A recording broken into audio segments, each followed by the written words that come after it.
Bonjour, je suis ravie de vous retrouver pour ce nouvel épisode de Pleinement Moi. On est dans la série Vie ma vie unique d'Atypique et aujourd'hui j'ai la joie immense d'accueillir Lucie Diez. Lucie, est-ce que tu veux bien te présenter s'il te plaît? Salut Claire, merci de m'accueillir sur ta chaîne cette fois-ci. Rapidement, qui je suis? Je suis une Française, je suis du sud-ouest de la France. Je suis entrepreneur.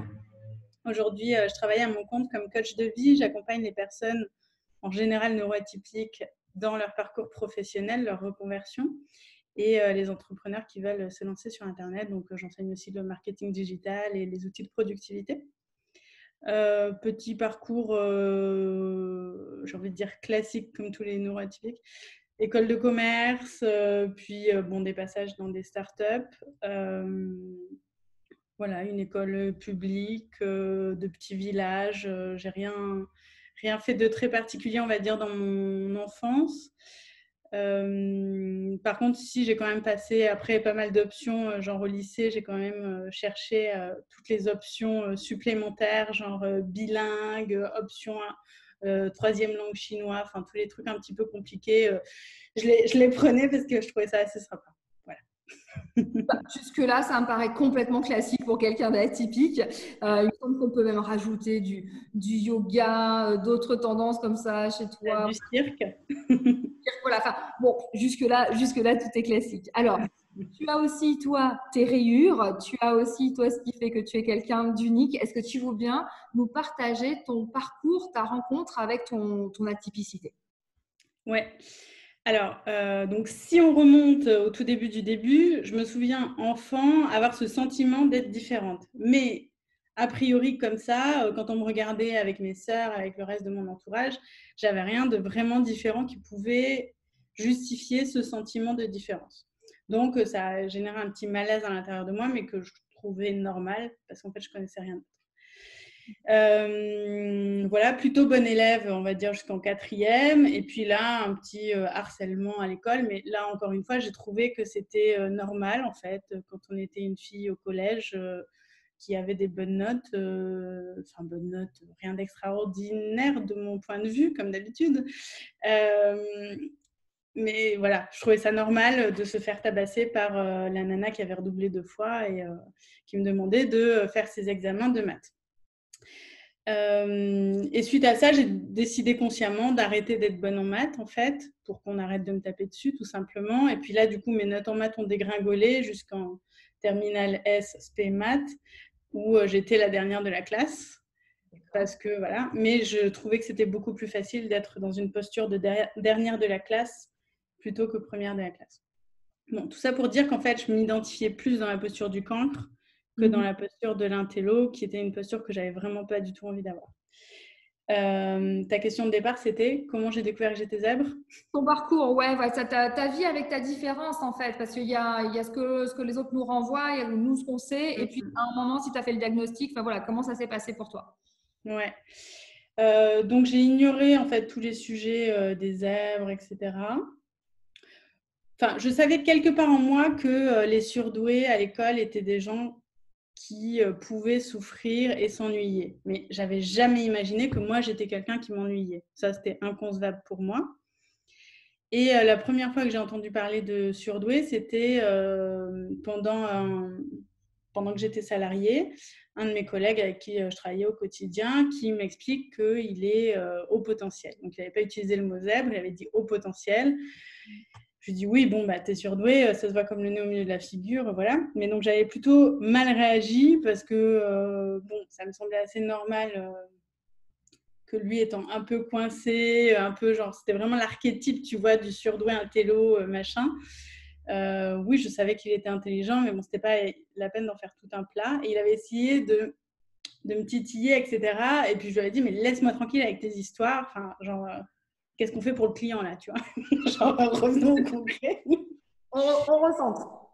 Et donc, je me sentais mais vraiment pas du tout concernée.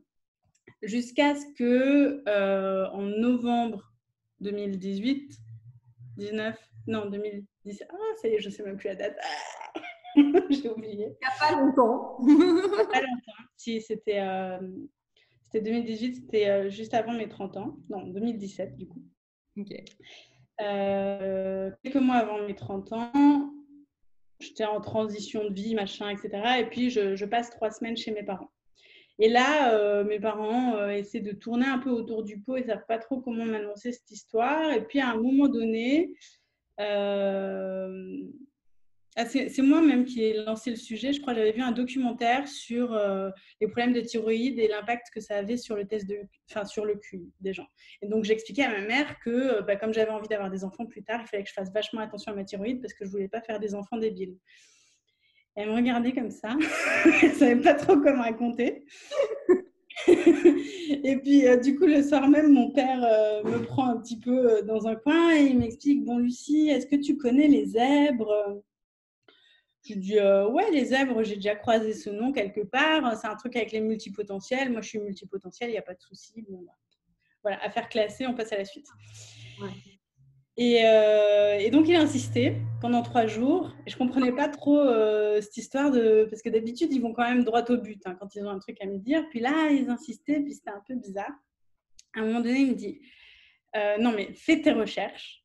Regarde sur Internet la définition d'un zèbre et puis tu me diras. Donc là, je me rappelle, je vais me coucher et je sors mon YouTube, comme la plupart des zèbres, je passe la nuit avec mon YouTube. Et là, je tombe sur une vidéo de Cécile Bonnet, qui est devenue une amie.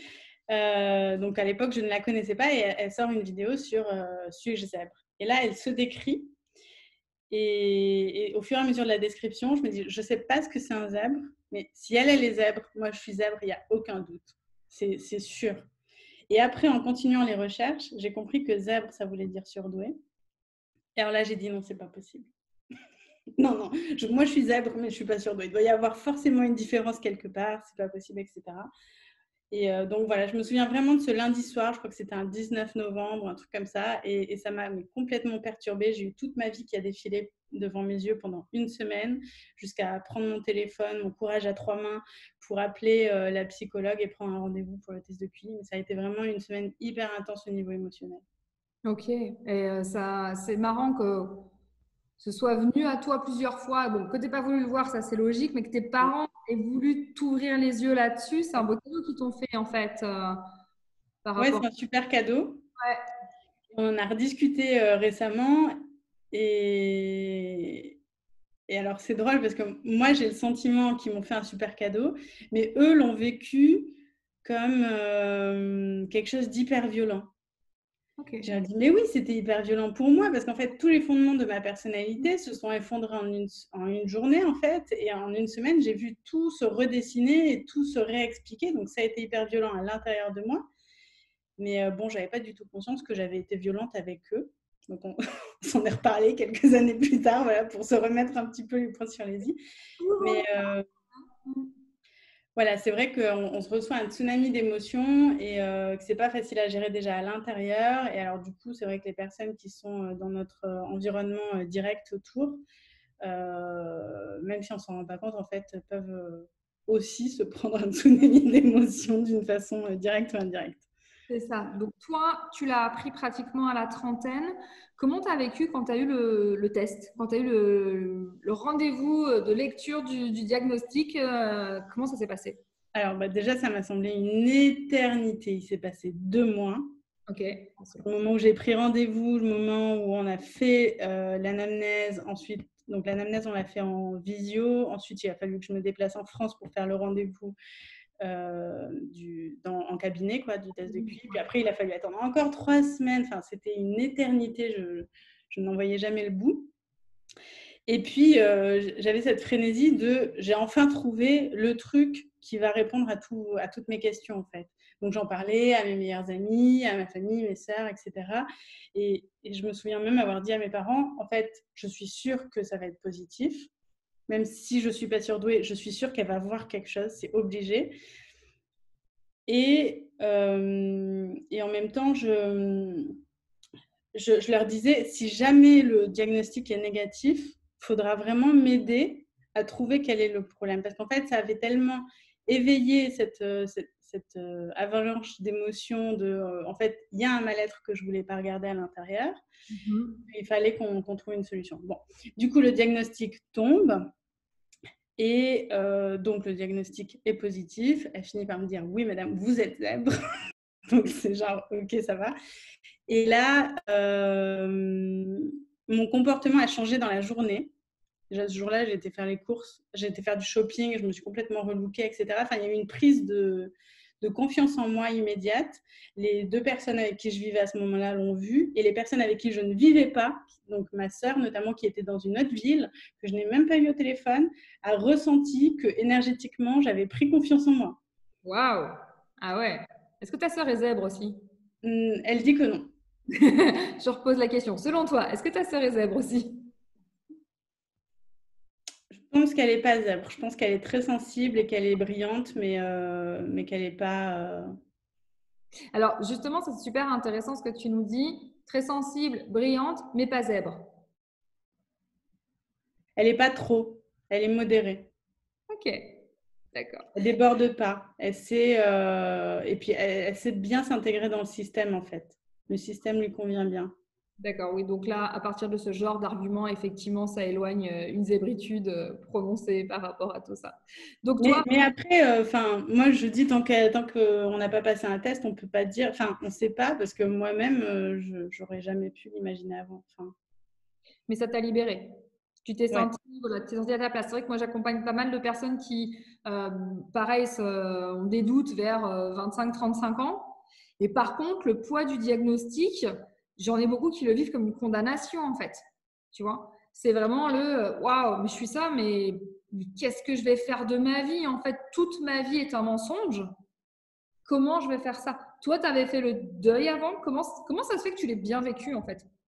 Ben, moi, à partir du moment où j'ai pris conscience de l'information, j'ai compris que ce mot était une clé qui ouvrait finalement tous les mystères incompris de tout mon passé.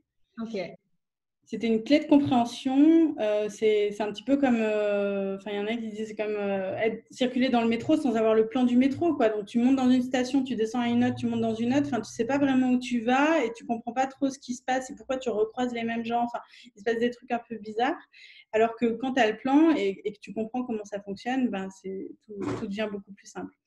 Après, ce que j'ai remarqué aussi énergétiquement, enfin, dans mon comportement, c'est le côté, en fait, j'ai plus rien à prouver. Alors, toujours trouver l'équilibre entre être un but de soi-même et manquer de confiance en soi. Hein, il y a toujours un juste équilibre. Et donc, en général, quand on a manqué de confiance en soi pendant longtemps, après, on va faire bon jusqu'à retrouver un petit peu l'équilibre.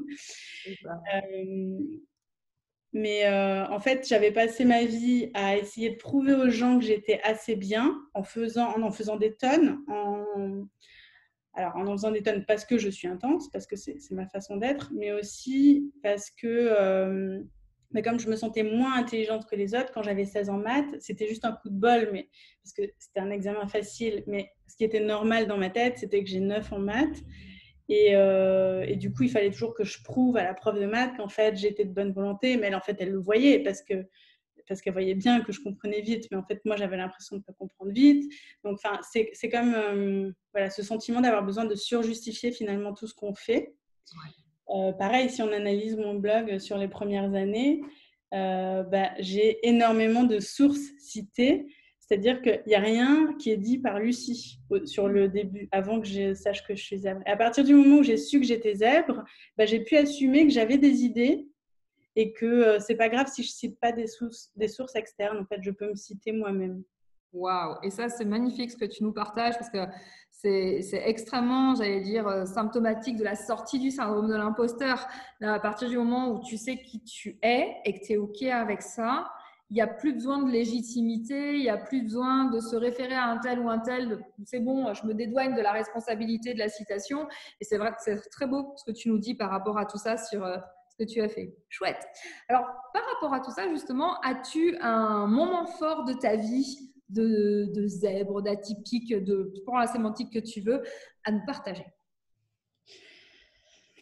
Un moment fort. Alors, le moment où ce que je viens de vous partager déjà, c'était 2 moments forts, hein, de prendre conscience, de asseoir ma confiance en moi Après, il y a des rencontres un peu particulières, je trouve, avec certains zèbres. Alors, ça ne marche pas avec tous les zèbres, mais il y en a certains avec qui on connecte d'une façon un peu particulière. Donc, je pense à une personne en particulier avec qui on fait de la télépathie.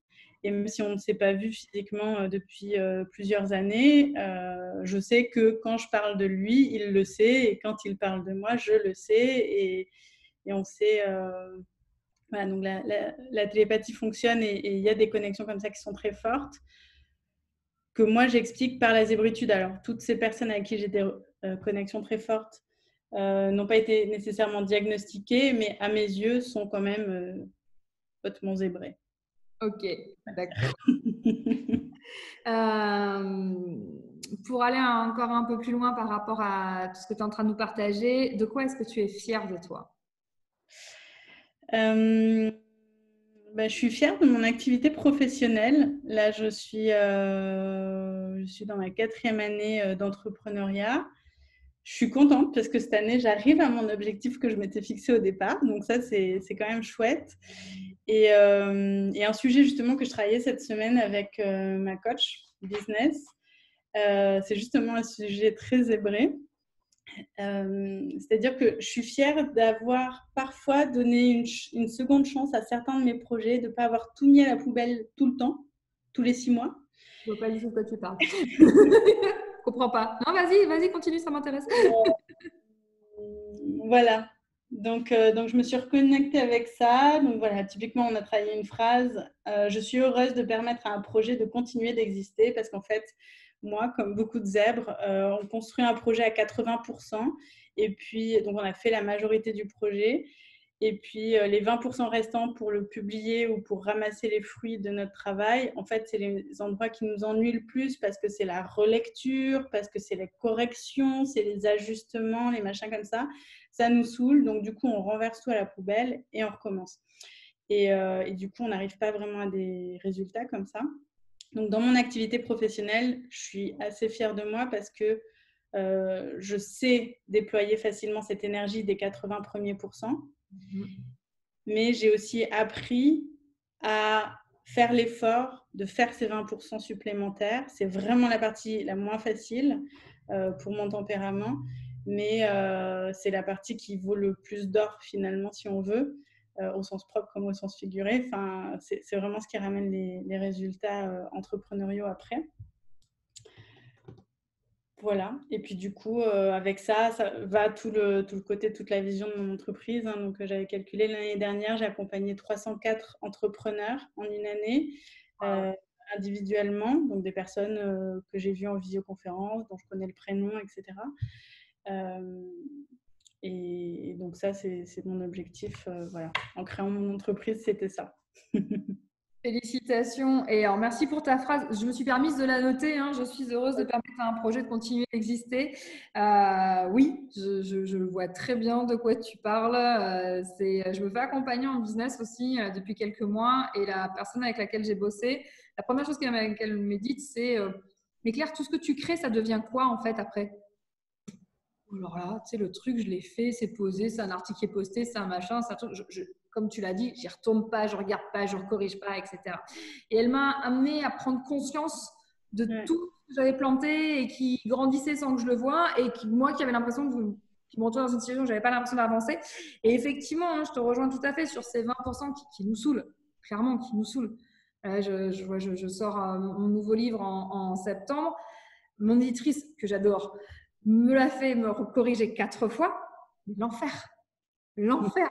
Tu t'imagines recorriger 4 fois ton texte et c'est très très beau que tu nous partages ça parce que je pense que c'est une vérité, une réalité pardon, qui va parler à beaucoup d'entre nous. Hein, aller jusqu'au bout du truc. Pas baisser les bras dès que ça commence à nous saouler. Oui, il y a l'ennui qui se pointe. Oui, on a l'impression que c'est, disons les choses, des basses besognes en fait. Ça nous saoule. Ça nous saoule. On est là pour avoir les idées, la création et tout. Et après, il y a les faiseurs. Vas-y, je t'en prie. Il y a aller jusqu'au bout du truc et puis il y a même pire, c'est refaire le processus. Ouais. Et donc, moi, c'est ça que j'ai avec ma formation. J'ai une formation 7 étapes pour devenir thérapeute en ligne. Je l'ai sortie pour la première fois il y a 4 ans et depuis, j'ai fait 7 promos. Et en fait, à chaque groupe de personnes que j'accompagne, je me dis, bon, c'est la dernière fois. J'adore. Donc là, j'en ai lancé une en mai.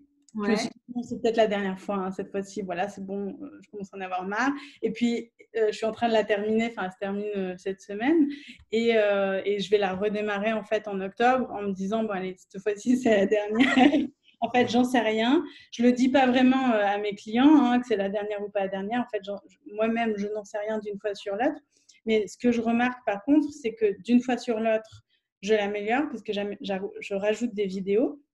Et d'une fois sur l'autre, j'ai de plus en plus de participants parce qu'elle est de plus en plus connue, etc. Donc, vraiment de faire cet effort de refaire le truc que je connais déjà, ça apporte plus de fruits. Et je voulais dire autre chose et j'ai oublié. Ça te reviendra tout à l'heure. En tout cas, merci beaucoup de partager ça parce qu'effectivement, je sais qu'on peut avoir tendance à se dire que quand on refait un truc, enfin refaire quelque chose, c'est inutile, c'est une perte de temps, etc.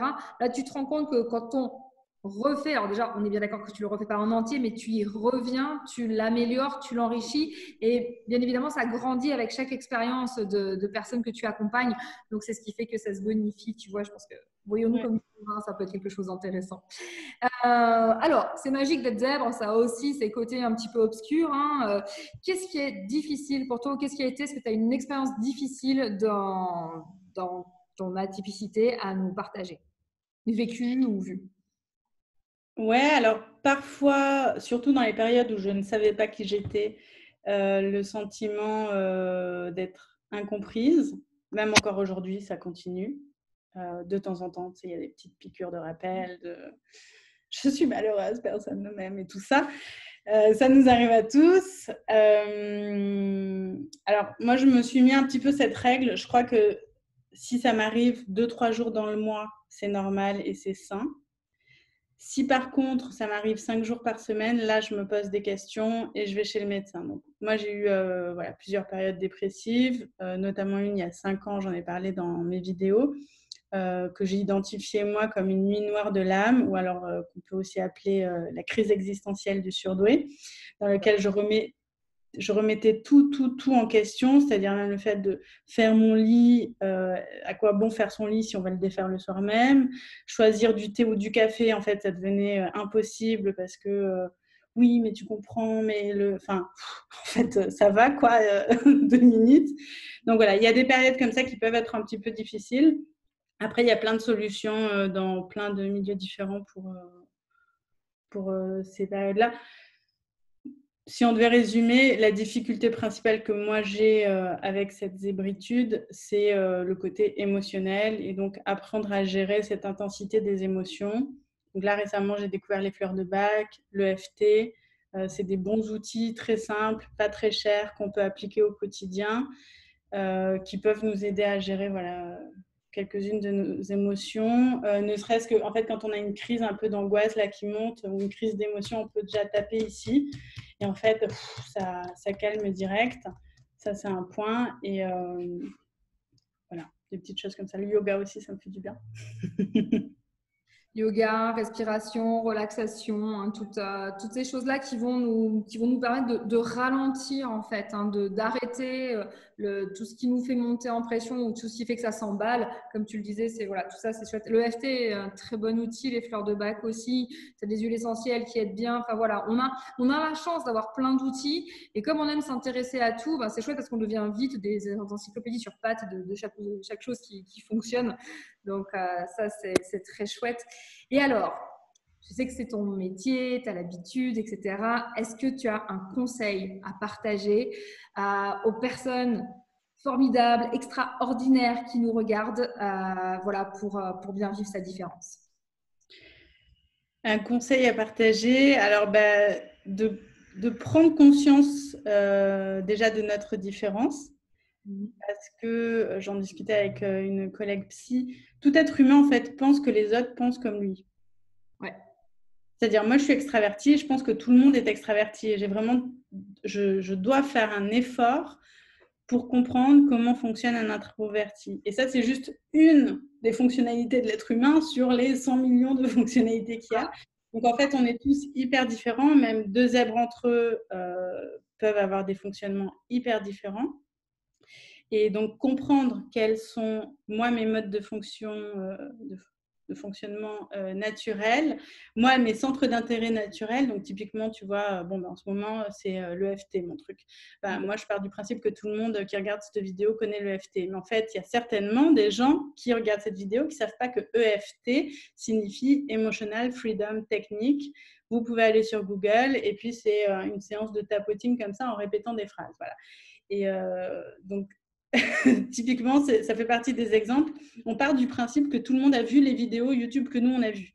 On part du principe que tout le monde a lu les livres que nous, on a lus, etc., etc. Donc, mon conseil principal, c'est juste de prendre conscience que ton expérience est unique, ton prisme d'analyse est unique, ta façon de fonctionner et d'interagir avec le monde est unique.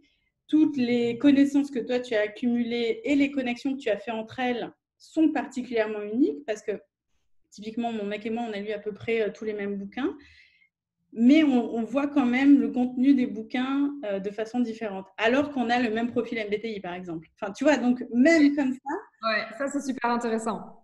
Et qu'on vient de la même culture, on est né dans le même village quasiment. Enfin, donc, même si tu prends plein de facteurs similaires, et ben, on a quand même chacun notre prisme d'analyse hyper différent. Et donc, si moi, j'écrivais un livre sur le yoga et que lui écrivait un livre sur le yoga, et ben, les livres n'auraient rien à voir et raconteraient deux histoires complètement différentes. Donc, c'est vraiment prendre conscience de ça. Et donc, même s'il y a déjà des gens qui parlent de ce truc-là, certainement, plein de personnes autour de vous n'ont jamais entendu parler de ces bouquins-là, etc. Et puis, c'est pas expliqué de cette façon-là. Donc, osez le dire et exprimer votre pensée, quoi. Tout à fait. Et surtout, voilà, comme c'est super important ce que tu nous dis. C'est vrai que voilà, notre cerveau, naturellement, pense que il a la science infuse, que tout le monde fait comme lui et que c'est évident, quoi. C'est évident. Assurez-vous déjà de bien formuler votre réalité et que l'autre l'ait comprise. Ça, c'est super important aussi parce que tu vois, quand tu dis, il est super ton exemple avec les deux bouquins sur le yoga, vous parlez tous les deux du mot yoga, mais alors en vrai, ça peut avoir deux réalités complètement différentes. Donc ça, c'est un très très bon conseil, j'allais dire, qui s'applique aux neuroatypiques et aux neurotypiques aussi, tous uniques. Et plus on comprend comment on fonctionne, plus on arrive à aller à l'intérieur de soi. Ton témoignage est vraiment très beau sur le moment où, en tout cas, quand tu l'as parlé, j'ai senti cette espèce d'alignement. Voilà, ok, je suis diagnostiquée comme ça, mais ça explique tellement de choses que maintenant j'en fais ma force en fait. J'en fais ma force, j'en fais qui je suis et ça permet d'avancer. Donc c'était très beau et très inspirant. Merci beaucoup Lucie pour ton partage. Très chouette de moi. Et je te remercie parce que moi, tu m'as fait vivre quelque chose de très important dans ma vie. Je me lançais sur YouTube il y a 2 ans et tu m'as fait l'honneur de me mettre dans ton livre des femmes inspirantes. Et voilà, c'était une magnifique reconnaissance avant même que je sois capable de l'accueillir en fait. Donc voilà, mais c'est normal, on va vite quand on est zèbre, donc c'était chouette. Donc merci de m'avoir permis d'être connue et visible à ce moment-là, et je suis très heureuse, voilà, de t'inviter moi aujourd'hui pour faire du bien à un tas de gens. Et moi, je trouve très inspirant les titres de tes livres. Tu peux juste nous les répéter là, comme ça, les gens qui me suivent. Alors il y a pleinement moins, hypersensible, différent et c'est cool. Il y a le carnet de bord pour réaliser ses rêves en 60 jours quand on est hypersensible.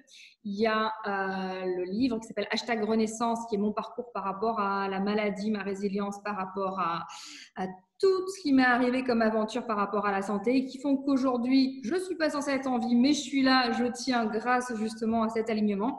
Et le petit dernier qui sort en septembre, qui s'appelle Ingérable ou atypique, accepter et accompagner les enfants différents. Voilà. Tu me parles beaucoup. Est-ce qu'on pourrait faire une version adulte? Eh bien, écoute, oui, je pense que c'est très important de faire une version adulte par rapport à tout ça et pourquoi pas la faire ensemble quelque part parce que je pense que ça me paraît très important de parler de l'acceptation de l'adulte différent et de l'adulte différent en entreprise. Donc, je pense qu'on a des choses qu'on peut faire toutes les deux par rapport à ça. Est-ce que tu as des choses particulières sur ton actualité, des projets, des choses qui viennent Des projets, j'en ai plein. Je me donne là le mois d'août pour essayer de faire le tri et prioriser à partir de l'automne sur les projets que j'ai envie de mener. Grosso modo, tout s'articule autour d'accompagner les professionnels, multipotentiels, entrepreneurs dans leur parcours professionnel, notamment à trouver leur place dans un monde qui change. Et donc, cette année, ça prend tout son sens. Enfin, cette phrase. Ouais. C'est ce que j'allais te dire. J'ai vu pas mal de choses passer sur les slashers pendant le confinement. Et je me suis dit, il faut qu'on en arrive là pour mettre un mot sexy à la place de multipotentiel et se dire qu'en fait, le fait de passer d'une idée à une autre, d'un projet à un autre, devient un atout. Alors que je ne sais pas comment ça a été dans ta réalité, on fait une petite parenthèse, mais c'est important, vous allez voir, ça va vous intéresser. Je me souviens quand j'ai fait plein d'études différentes, quand j'allais passer un entretien à cette époque où je n'étais pas encore entrepreneur, on me disait mais vous êtes complètement dispersés, vous ne pourriez pas avoir une seule expertise comme tout le monde, à vouloir tout faire, on ne sait rien faire, on est nul en tout. Tu sais, tu as l'ego là qui en prend un bon coup. Et moi, je disais, non, moi, je suis généraliste. En fait, j'adorais être dans cette logique de je suis généraliste, je peux faire ça, ça, ça, ça et ça.